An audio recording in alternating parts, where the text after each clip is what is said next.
السلام عليكم. النهارده ان شاء الله هنعمل طاجن فول بالبيض، يا رب يعجبكم. طاسه على النار فيها معلقتين زيت او حسب كميه الفول عندنا، وهضيف عليهم كده تشكيله فلفل، هبشر عليهم فص ثوم واحد، وهشوح المكونات. اول ما ريحه الثوم تظهر هضيف معلقتين صلصه او بشر طماطم، وههدي النار واغطي الطاسه واسيبهم كده لحد ما يتسبكوا مع بعض. المكونات خلاص اتسبكت، هضيف بقى كميه الفول اللي معايا،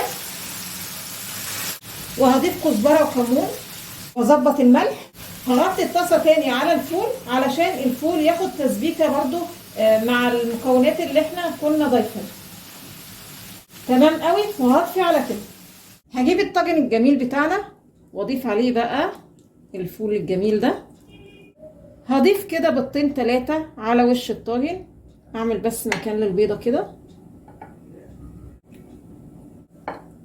هخرم بس البيض كده علشان الصفار يستوي من جوه، وبعدين هدي رشه فلفل اسمر. هدخل الطاجن بقى الفرن ويكون سخن تحت الشوايه لحد البيض معانا ما يستوي. لغايه كده الطاجن حلو قوي، بس احنا عايزين ندلعه كمان شويه. نحط كده على الوش شويه موزاريلا وشويه زيتون كده على الوش، نضغط بس الزيتون لتحت. وده الشكل النهائي للطاجن. تعالوا بقى نشوف الاخبار.